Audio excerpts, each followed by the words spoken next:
الحمد لله نحمده ونستعينه ونستغفره ونؤمن به ونتوكل عليه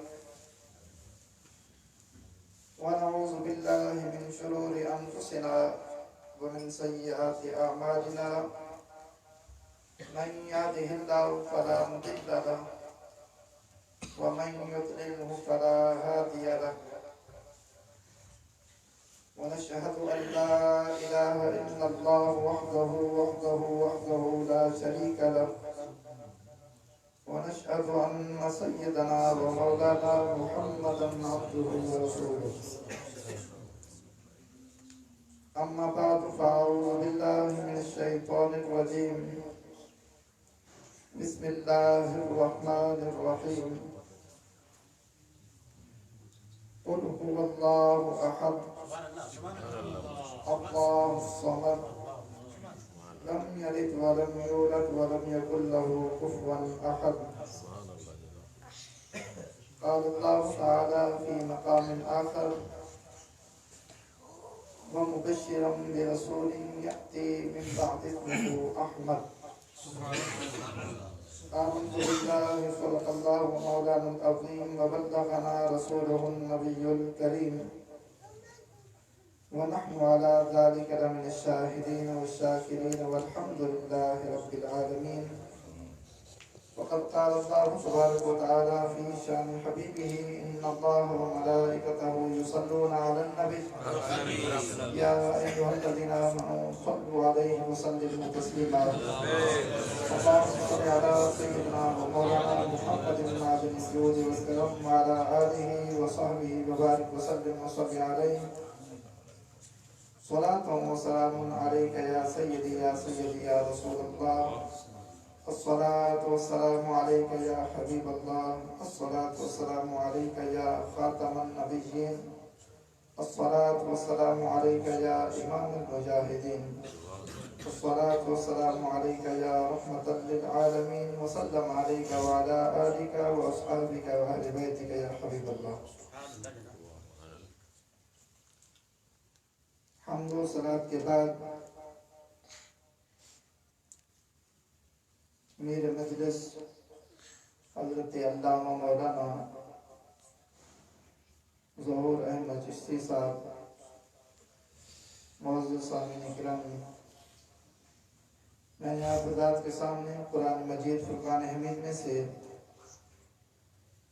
چند آیات کریمہ تلاوت کی ہیں. اللہ رب العزت سے دعا ہے کہ مجھے ان آیات کریمہ کی روشنی میں حق بات بیان کرنے اور ہم سب کو اس پر عمل کرنے کی توفیق نصیب فرمائے. صحابہ کرام رضوان اللہ تعالی علیہم اجمعین، تابعین، تبع تابعین اور اولیاء کرام کے نقش قدم پر چلنے کے اللہ ہم سب کو ہمت اور توفیق فرمائے. ہفتہ عظیم الشان محفل حضرت علامہ مولانا ظہور احمد چشتی صاحب کے نام منعقد ہو رہی ہے. اللہ تعالیٰ کی بارگاہ میں دعا ہے کہ اللہ تعالیٰ ہم سب کا آنا اس حاضری کو اپنی بارگاہ میں شریک ہو جائے. یہ محافل اہل سنت و جماعت کے بقا کے لیے اور اہل سنت و جماعت میں ایک شعور اجاگر کرنے کے لیے بڑی اہمیت رکھتی ہیں. یہ محافل ہم حضور علیہ السلام سے محبت کرتے ہیں. یہ نعت خوانی جو ہے کہ ہماری دلوں میں جو عشق مصطفیٰ کی ایک چنگاری ہے اس کو اس شمع کو اجاگر کرتی ہے، اس چنگاری کو بھڑکاتی ہے. یہ ہمارے ایمان کا جز ہے. نعت خوانی جو ہے حضور علیہ السلام کی سلام تعریف، یہ ہماری جان ہے، ایمان ہے، حفظ جان ہے. اس میں کوئی شک نہیں ہے. ہمیں ان محافل میں پیغام اور ان محافل کو مقصد بنانے کے لیے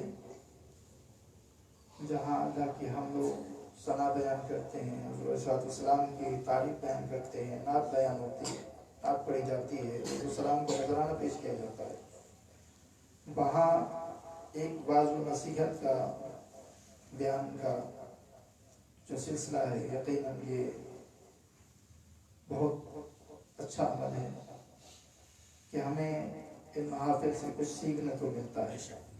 وہ تو ہماری ایمانی حرارت، نعت جو ہے، نعت شریف جب پڑھی جاتی ہے ہماری ایمانی حرارت کے لیے وہ قوت کا باعث ہوتی ہے، لیکن ہمارے عقیدے کی اصلاح کے لیے بیان کا ہونا ضروری ہوتا ہے۔ بہت ساری باتیں جو ہے ہماری اہل سنت و جماعت میں ایسی شامل کر دی گئی یا شامل ہو گئی جس کی بنا پر جو ہے وہ اہل سنت کو نقصان اٹھانا پڑتا ہے۔ اصلاحی گفتگو میں کروں گا۔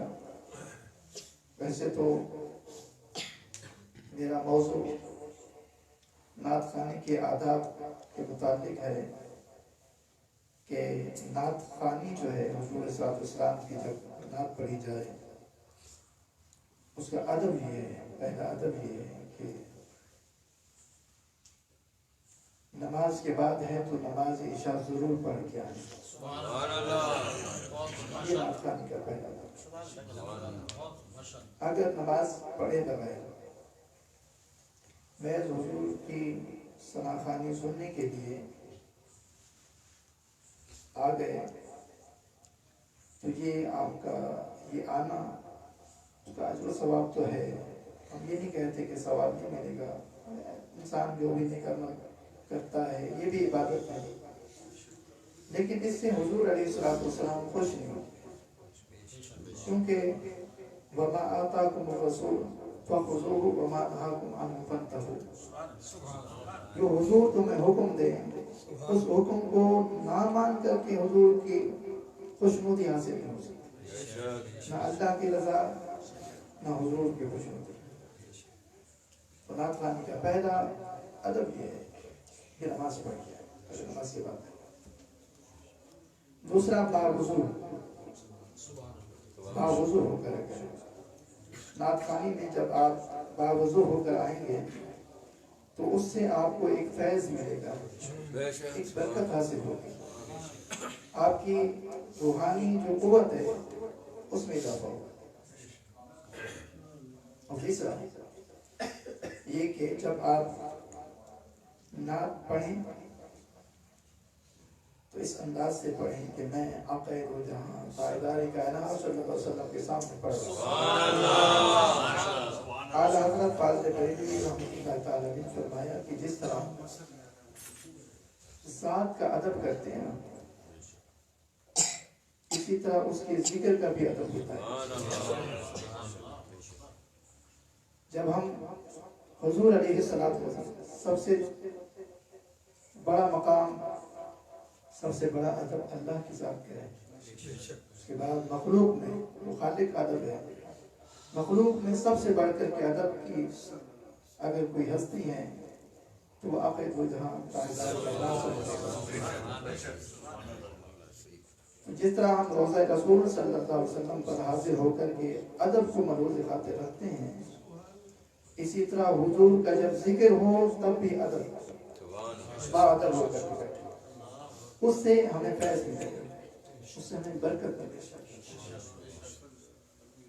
اسی طرح جب آپ کلام پڑھتے ہیں تو کلام کا انتخاب جو ہے ایسا کیا جائے کہ جو علماء کا لکھا ہوا، عاشقوں کا لکھا ہوا کلام نہیں، بہترین افضل میں بتا رہا ہوں۔ عاشقوں کا کلام برا نہیں ہوتا، عاشقوں کا لکھا ہوا کلام، لیکن اس میں بعض اوقات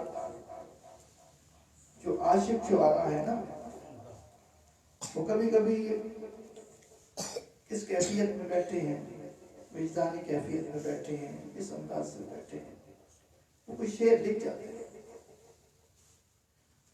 وہ شعر ان کی کیفیت کے مطابق تو ٹھیک تھا، لیکن جب ہم پڑھیں گے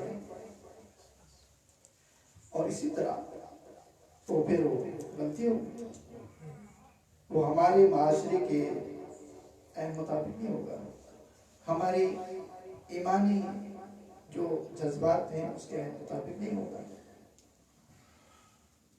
مثال کے طور پر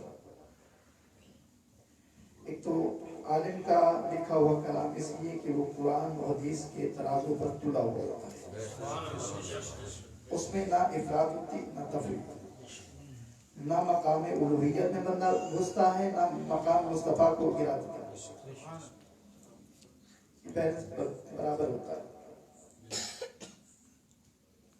اور ہمارے بڑے اکابرین نے لکھے ہیں کلام، اور کلام اعلی حضرت کے شاہین اعلی حضرت کے کلام کی بات، تو ان کا کلام جو ہے پڑھیں گے یقیناً اس سے فیض حاصل ہوگا، جس کا کلام پڑھا جائے۔ تو بہتر یہ ہے کہ جب آپ کسی کا کلام پڑھیں، اب محفل ہو گئی، محفل کے بعد یا محفل سے پہلے بھی، یہ جب بھی آپ گھر میں بیٹھے پڑھ رہے ہو، جن جن کا کلام آپ نے پڑھا ہے تو ادب کا تقاضا یہ ہے کہ ان کی روح کو اس کا ثواب پہنچائے، ثواب پہنچائے۔ علماء جب کتابوں کا مطالعہ کرتے ہیں، مختلف تفاسیر کا، مختلف کتابوں کا، تو اگر وہ چاہتے ہیں کہ انہیں وہ کتابیں یاد رہیں، ان کتابوں کا فیض انہیں ملتا رہے، تو ان کے اثار ثواب کی جو ہے وہ ترغیب بنائی جائے، ان کو ثواب پہنچایا جائے، اس سے ان کے فیض حاصل ہوگا۔ آج کل کی بات میں نے اس لیے کی کہ بعض اوقات ہماری نعت خوانی میں ایسے اشعار پڑھ دیے جاتے ہیں جس کو وہ لوگ ہمارے لیے جو ہے دیگر جو مسالک کے لوگ ہیں وہ ہمارے اوپر تانا زنی کرتے ہیں۔ مثال کے طور پر ایک جو ہے کلام ہے، ایک شعر ہے کہ میم کی چادر مکھ پہ ڈالے احمد بن کر آیا، اندازہ کریں، میم کی چادر مکھ پہ ڈالے احمد بن کر آیا، مطلب یہ ہے کہ وہ یہ کہہ رہے ہیں شاعر کہ یہ احمد جو ہے وہ اصل میں احد ہے۔ تو میں آیت کریمہ پڑھی قل هو اللہ احد، تو سرائکی میں بھی ہے کہ احد ہو کے احمد صدامت وسط کے، احد ہو کے احمد صدامت وسط کے، تیرا میم دبر کا پاون وسط کے۔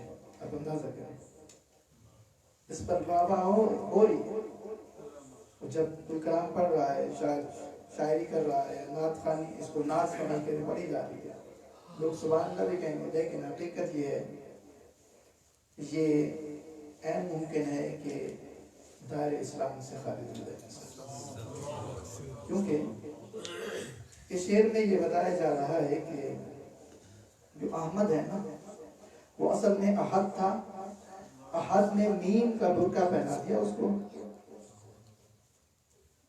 میم کا ان کے احد ہو کے میم مکھ کے اوپر میم جو ہے وہ احد جو ہے وہ احمد بن کر آ گیا، یعنی کہ جو احمد ہے وہی احد ہے، جو احد ہے وہی احمد ہے، جو محمد صلی اللہ علیہ وسلم ہے وہی خدا ہے، جو خدا ہے وہی محمد۔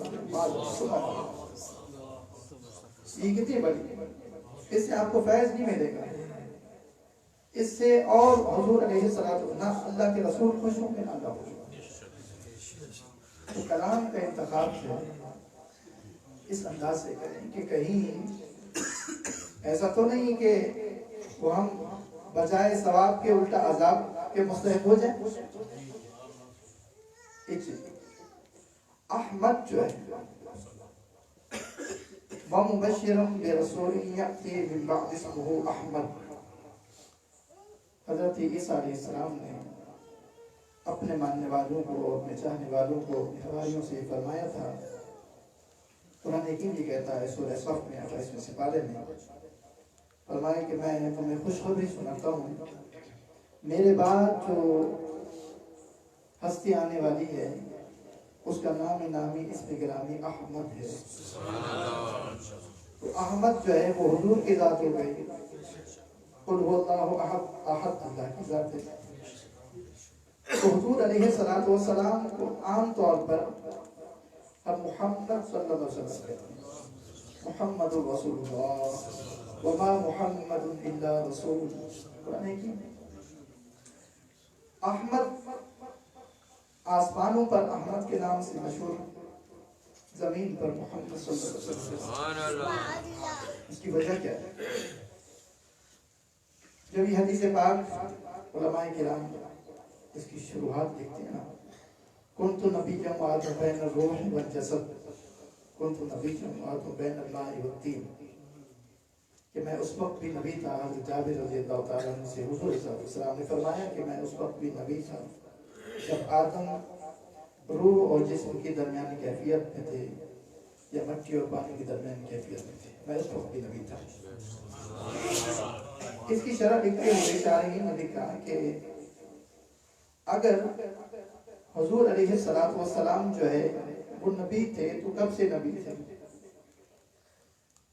تو پھر لکھا کہ سب سے پہلے اللہ نے اپنے نور کے فیض سے، اپنے نور کے فیض سے، فیضان سے اللہ نے محمد صلی اللہ علیہ وسلم میں نور کو پیدا فرمایا۔ سب سے پہلے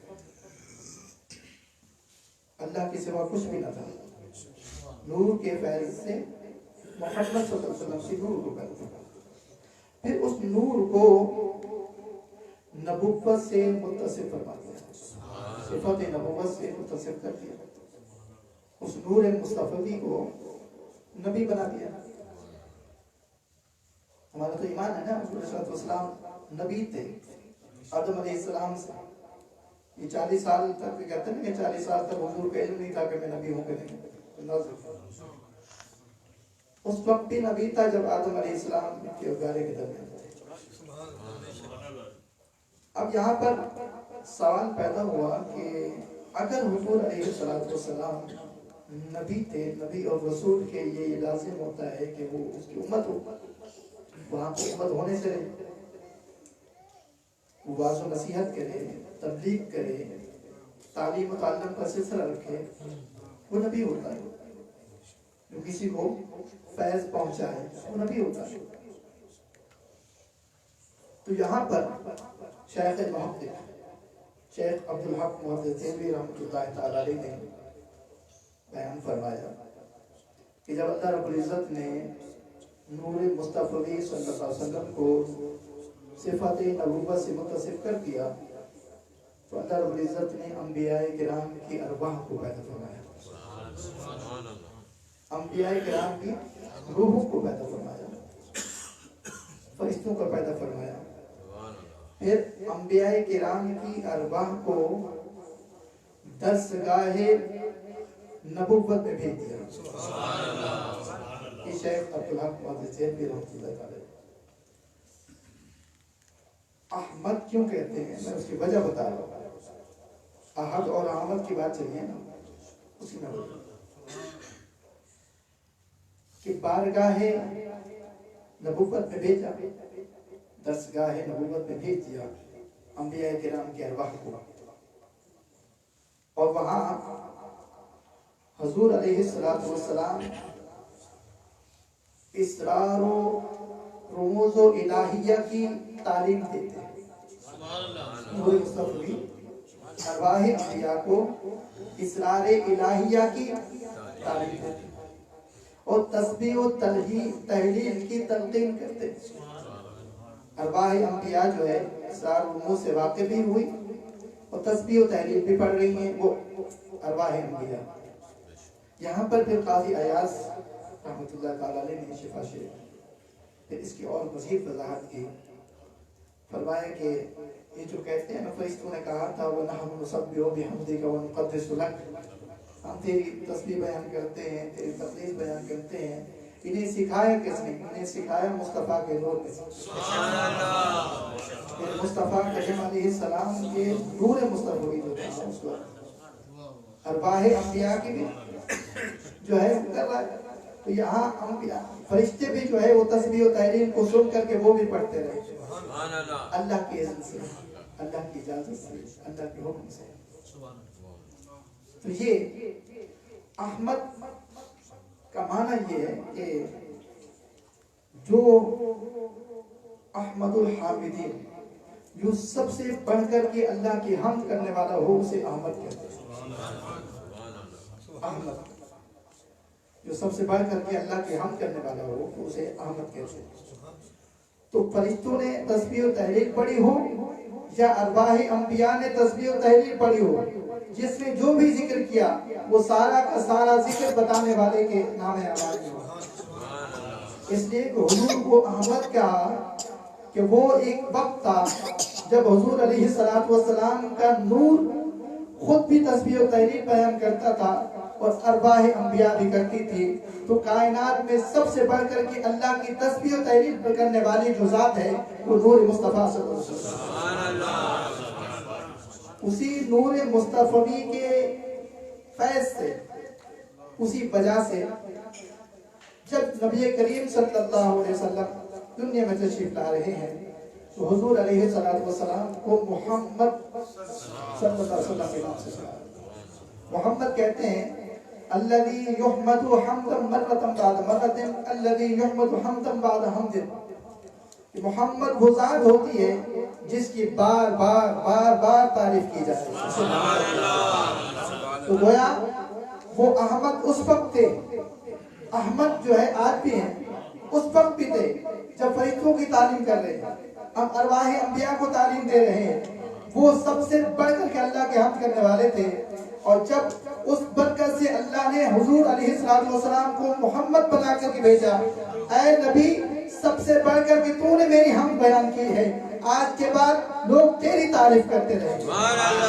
جامع مسجد بلال علامہ صاحب کے گھر پر ہم محفل سجائے بیٹھے ہیں, یہ محمد صلی اللہ علیہ وسلم کے نام کی برکت ہے. سب سے بڑھ کر کے ہم حضور کی تعریف کرتے ہیں. تو یہ اگر عاشقوں کا کلام پڑھیں گے تو احد میں احمد میں فرق نہیں رہے گا. فرق نہیں, احد احمد میں فرق کرنا ہے. مثال کے طور پر ملا علی قاری رحمۃ اللہ تعالی علیہ نے ایک بات کو لکھا کہ یہ جو ہم یہ کہتے ہیں نا, علماء کرام کی زبان میں آپ سنتے ہیں کہ اللہ تعالیٰ جو ہے حضور علیہ السلام اللہ کی ذات کے مظہر ہیں, باقی انبیاء اللہ کی صفات کی مظہر ہیں.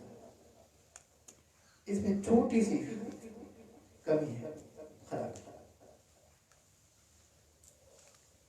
اصلاحی بات کر رہا ہوں, کسی کو سمجھنا ہے کوئی الگ بات ہے, حقیقت جو ہے وہ مطلب بتا دیتا ہوں. کوئی اچھے بات تقریر کرتے نہیں, چٹپٹی تقریر تو ہمیں آتے نہیں. بات حق ہے وہ کر دیتا. کوئی مانے یا نہ مانے, تسلیم کرے نہ کرے, کہ اچھی لگے نہ لگے, بات پیچھے نہیں. تو حضور علیہ السلام کے بابت یہ کہا جاتا ہے کہ حضور علیہ السلام اللہ کی ذات کے مظہر ہیں اور باقی انبیاء صفات کے مظہر ہیں. تو یہاں پر علماء کرام نے لکھا کہ اللہ کی ذات کا مظہر کہنے کی وجہ ہے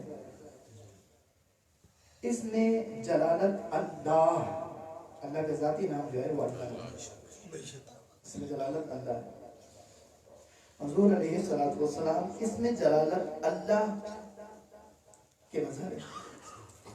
باقی جتنے اسماء ہیں اللہ تعالیٰ کے, دیگر انبیاء جتنے ہیں وہ ان اسماء کی مظہر ہے, ذات کے مظہر کہنے سے یہ ہوگا کہ خدا نہ خواستہ اللہ رب العزت جو ہے وہ حضور کی ذات میں داخل ہو گیا, حضور کر گیا, شامل ہو گیا. اگر ذات جس طرح مولا علی قاری علیہ الرحمہ نے اس بات کو لکھا کہ جب حضور علیہ السلام کبھی کبھی یمن کی طرف منہ کر کے نا کہتے تھے انی لأجد نفث الرحمن من قبل الیمن، میں یمن کی جانب سے رحمان کی خوشبو کو پاتا ہوں. سبحان اللہ. یمن کی طرف سے میں رحمان کی خوشبو، جیسا قرآن میں ہے نا انی لأجد ریح یوسف، میں یعقوب نے فرمایا تھا یعقوب علیہ السلام نے کہ میں یوسف کی روح جو ہے خوشبو کو پاتا ہوں. اسی طرح حضور علیہ السلام انی لأجد نفث الرحمن من قبل الیمن، میں رحمان کی خوشبو کو پاتا ہوں یمن کی طرف سے. یہ کون ہے؟ کن کی بابت کہا؟ فرمایا کہ یہ حضرت اویس قرنی رضی اللہ تعالیٰ عنہ کے چچا تھے، حضرت عصام عین فواد علیہ میں عصام. حضور صلی اللہ علیہ وسلم یہ حضرت اویس قرنی رضی اللہ تعالیٰ عنہ کے چچا قطبیت کے مقام پر فائز تھے، عہد رسالت مآب صلی اللہ علیہ وسلم میں بھی. تو وہ رحمان کی خوشبو پاتا ہوں، مطلب یہ ہے کہ صفت رحمان کی تجلی کے مظہر عطم تھے. رحمان خدا نخواستہ وہ اللہ اس کے اندر داخل نہیں ہو گیا، صفت رحمان کی تجلی کے مظہر عطم بن گئے تھے حضرت عصام. اس لیے آپ نے فرمایا کہ ان کی جو ہے خوشبو کو پاتا ہوں، رحمان کی صفت رحمان کی خوشبو کو پاتا ہوں. یہ نہیں کہ رحمان ہی ان میں ہے، یہ غلط، رحمان ہی ان میں ہے ایسا نہیں. اسی طرح اگر ہم بات کریں عاشقوں کی، جو عاشق جو ہوتے ہیں نا وہ کبھی کبھی ایسا کلام کر جاتے ہیں. باجی بستانی رحمۃ اللہ تعالی علیہ وہ ایک مرتبہ انہوں نے یہ دعویٰ کر دیا کہ لوائی ارفاؤ لوائی من لوائی محمد صلی اللہ علیہ وسلم، لوائی ارفاؤ میرا جو جھنڈا ہے وہ محمد صلی اللہ علیہ وسلم کی جھنڈے سے اونچا ہے، ارفا اعلیٰ اونچا ہے. دعویٰ کرتے ہیں. وہ کس کیفیت میں بیٹھے تھے؟ سبحانی اعظم ماشانی، سبحانی معاذ شانی، میں پاک ہوں جیسے سبحان ربک رب العزت عما یصفون، سبحان الذی اسری بعبدہ، سبحان اللہم، سبحان جو ہے وہ اللہ، سبحانی میں پاک ہوں، سبحان اللہ یہ کہہ دیا. باعث اسلامی رحمۃ اللہ سبحانی معاذ میری شان بڑی، کیا ہی بڑی شان. اب یہ کلمات کہہ دیے، یقیناً یہ تو جس طرح کے منصور حلاج نے ان الحق کا دعویٰ کر دیا، نعرہ لگا دیا تھا، ایسے کلمات ہیں. علماء نے یہاں فرمایا کہ بات دراصل یہ ہے کہ جس طرح حضرت موسیٰ علیہ السلام کی بابت اللہ تعالیٰ قرآن میں کہتا ہے یا موسیٰ انی انا اللہ رب العالمین، درخت سے آواز آئی اے موسیٰ میں رب ہوں، میں اللہ ہوں، عالمین کا رب ہوں. بھائی کا آواز ہوا، یعنی کہ اللہ رب العزت جو ہے وہ درخت کے ذریعے کلام کر رہا ہے. ہم یہ کہتے ہیں اس آیت کریمہ کے تحت بایزید بستامی رحمۃ اللہ تعالیٰ علیہ کی زبان پر بھی اللہ بول رہا ہے. لبائے الہی، الہی کا جھنڈا محمد کے جھنڈے سے اونچا ہو گیا. اس کو اس پر تعبیر کرتے ہیں. سبحانی ما اعظم شانی، میں پاک ہوں، میری شان بڑی ہے، بلند والا، خدائی کا دعویٰ ہوتا ہے. اب لوگوں نے بایزید بستانی رحمۃ اللہ تعالیٰ کے پاس جا کر کے کہا آپ کیا کہتے ہیں، اس سے تو آپ دار اسلام خارج ہوئے ہیں. کہہ رہے ہاں یہ تو مجھے نہیں پتا، مجھے تو نہیں پتا کہ میری زبان سے کیا کلمات نکل جاتے ہیں. اچھا پھر اگر میں ایسا کروں نا، سبحانی معظم و شانی کا دعویٰ کروں، مجھے خنجر سے مار دینا، بس یہی یاد ہے، خنجر مار دینا. اب یہاں پر مثنوی شریف کیس میں اس میں لکھا لوگ علماء نے کہ جس طرح کہ کسی کی زبان پر جن تسلط کر لیتا ہے اور وہ جو بولتا ہے وہ حقیقتاً جن بول رہا ہوتا ہے، تو وہاں ان کی زبان پر خدا بولتا ہے، خدا بولتا ہے. اور یہ کلام نفسی ہوتا ہے. کلام نفسی ہے اللہ رب العزت جب حضرت موسیٰ علیہ السلام سے ہم کلام ہوئے تھے نا, اس کو کلام نفسی کہتے ہیں. کلام نفسی کہتے ہیں کہ جو بغیر آواز کے ہو, بغیر الفاظ کے ہو, اسے کلام نفسی کہتے ہیں. جس میں حروف بھی نہ ہو, آواز بھی نہ ہو, اس کو کلام نفسی کہتے ہیں. اب کہیں گے یہ کیسے ممکن ہے؟ وہ ایسے ہی ممکن ہے جس طرح کہ جنت میں اللہ تعالیٰ جو ہے بغیر جسم کے اپنا دیدار کرا دے گا. ایسے ہی ممکن ہے بغیر جسم جسمانیت کے اللہ اپنا دیدار کرا دے گا. اسی طرح یہ بھی قادر قدرت رکھتا ہے کہ بغیر آواز کے, بغیر الفاظ کے کسی کو کلام سنا کر سکتا ہے. اللہ تعالیٰ جو چاہے. اب انہوں نے فرمایا کہ باجزن گسامی نے کہ بھائی اگر ایسی کیفیت مجھ پر طاری ہوتی ہے تو خنجر مار دو مجھے, مار دو. یہ تو یہ خاص کیفیت میں چلے جاتے تھے نا.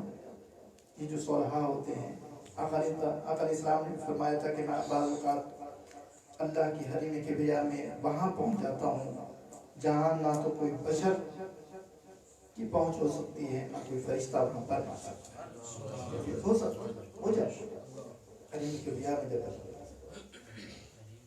جب یہ باجزن گسامی رحمۃ اللہ تعالی علیہ کا انتقال ہو گیا, قبر فرشتوں نے آ کر کہ انہوں نے سوال کیا تھا کہ من ربو کا, تمہارا رب کون ہے؟ کہا کہ میں ہمیشہ تو کہتا رہا کہ میرا رب اللہ ہے. آج اللہ سے پوچھ آؤ کہ وہ مجھے اپنا عبد کہتا ہے کہ نہیں کہتا. یہ بات میں تو کہتا رہا میرا اللہ ہے. آج ان سے پوچھ لو اللہ سے مجھے عبد کہتا ہے یا نہیں, اپنا عبد کہتا ہے. سبحان اللہ اسرا بعبدہ, اب کہتے ہیں.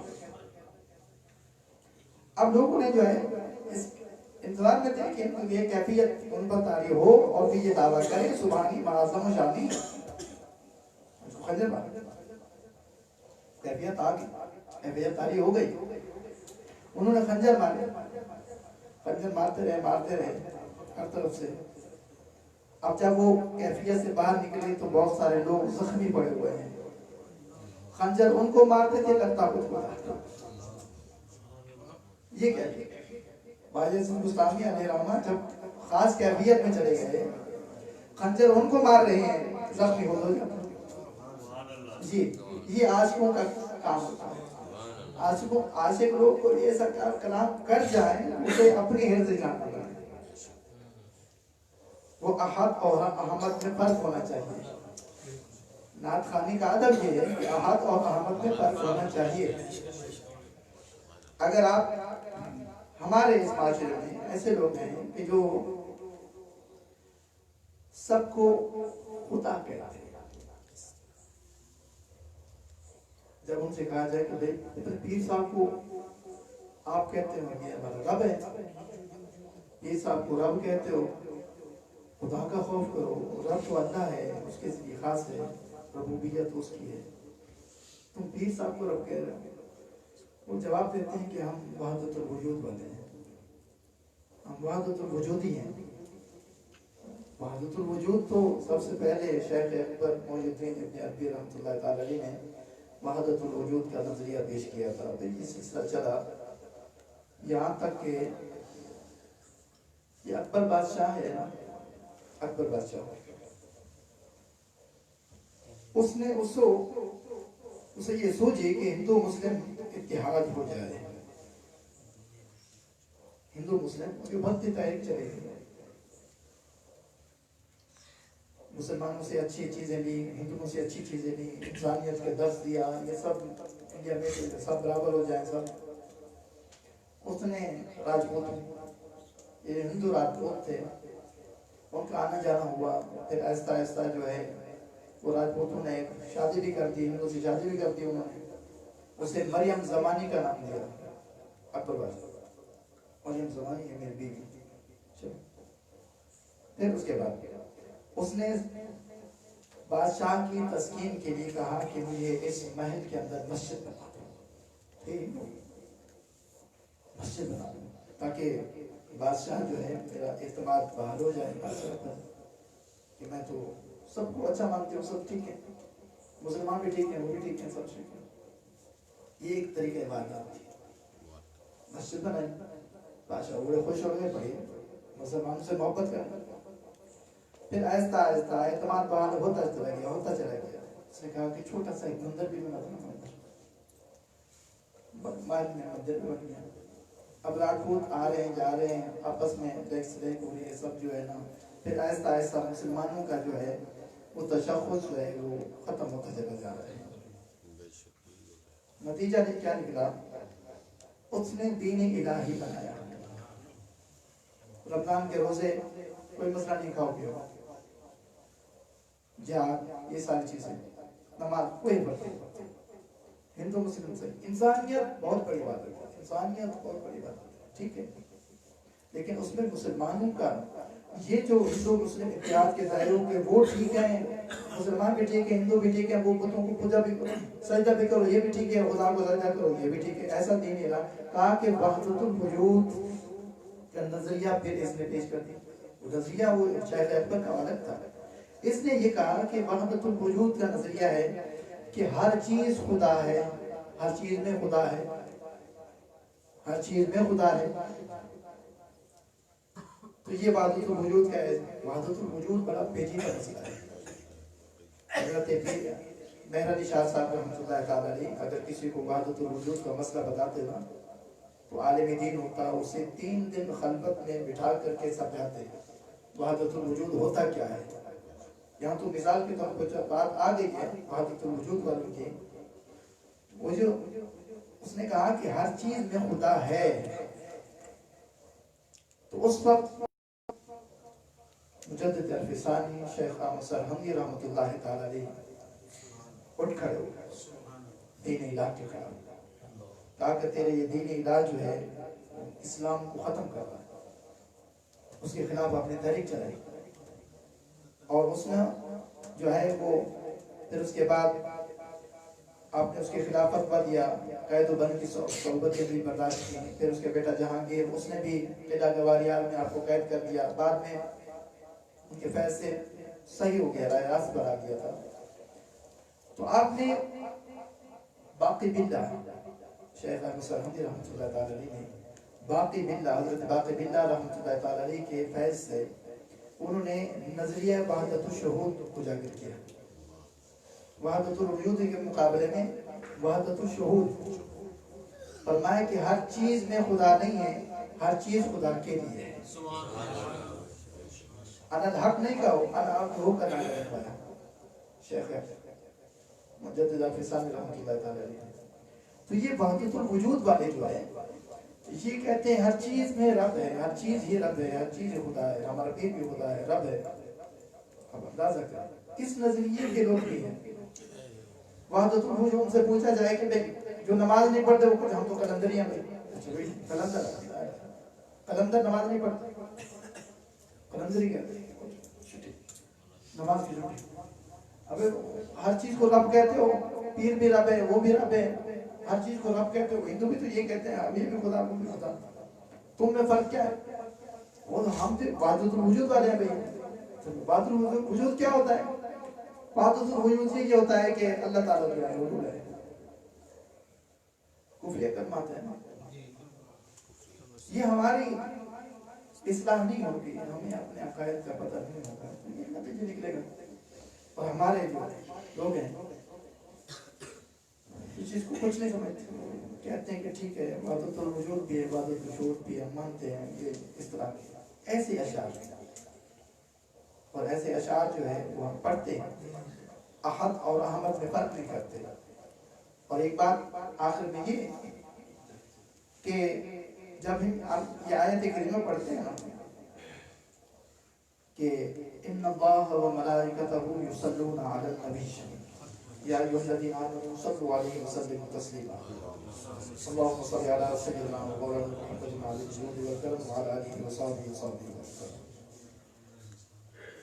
بے شک اللہ اور اس کے فرشتے حضور علیہ السلام پر درود بھیجتے ہیں. تو بعض واعظین جو ہے وہ جو لچے دار تقریر کرتے ہیں نا، ادھر سے واقع پکڑا ادھر سے پکڑا ہو، جو واہ جس پہ ہو وہی سنائیں گے. اصلاحی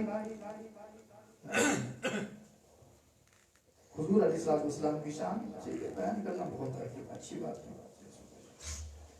لیکن حضور علیہ السلام کی یہ بھی شان ہے، یہ بھی نعت ہے، قرآن حضور کی نعت ہے، حضور افضل ترین نعت ہے، وہ نعت جو اللہ نے پڑھی ہے سب سے بڑی نعت ہے۔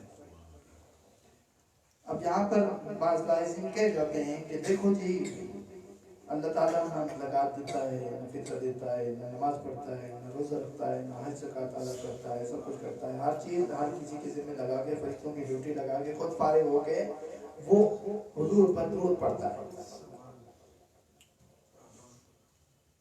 حضور علیہ السلام پر اللہ درود بھیجتا ہے، اور یہ کہتے کہتے جو ہے آگے چل کر یہ کہہ جاتے ہیں کہ بھائی یہ وہ عبادت ہے جس میں ہمارے ساتھ اللہ بھی شریک ہے، اللہ بھی ہم سب کے ساتھ مل کے درود پڑھتا ہے، آپ کائنات سے یہ بات ہے۔ ایک تو عبادت اللہ بھی ہمارے ساتھ مل کر عبادت کر رہا ہے، تو کس کی کر رہا ہے؟ سمجھنے کی بات ہے نا، درود پاک پڑھنا عبادت ہے، لیکن یہ کہنا کہ اللہ بھی عبادت کر رہا ہے یہ تو بات نہیں کر سکتا، یہ تو جائز نہیں ہے، یہ تو جائز نہیں ہے۔ اللہ کس کی عبادت کرے گا؟ وہ تو معبود ہے، وہ تو احد ہے، وہ تو خالق ہے، مخلوق کی عبادت کرتے ہیں۔ وہ اللہ جو ہے وہ عبادت کر رہا ہے ہمارے برابر، ایک تو عبادت کر رہا ہے، دوسرا برابری کا بھی ہمیں شوق ہو جاتا ہے، ہمارے برابر جو ہے وہ اللہ عبادت کر رہا ہے۔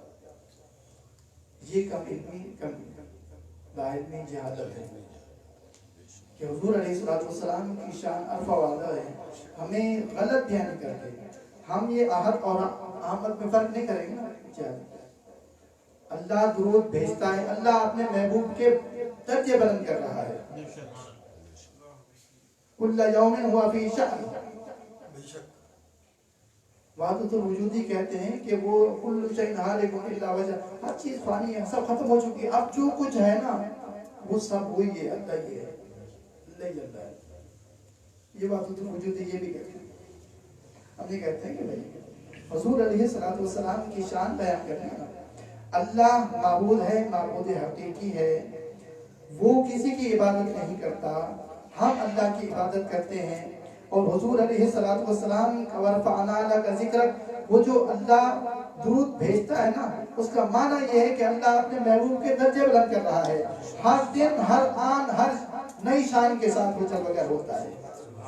وحدت الوجودی یہ بھی کہہ دیتے ہیں فَأَيْنَمَا تُوَلُّوا فَثَمَّ وَجْهُ اللَّهِ، کہ جس طرف بھی دیکھو اللہ کے جلوے جلوے ہیں، تو کائنات کا ہر شخص ہی خدا ہے، اللہ تعالیٰ ہر ایک میں جو ہے حلول کر گیا ہے، داخل ہو گیا ہے، شامل ہو گیا ہے، جو اس کو دیکھو وہ خدا بنا۔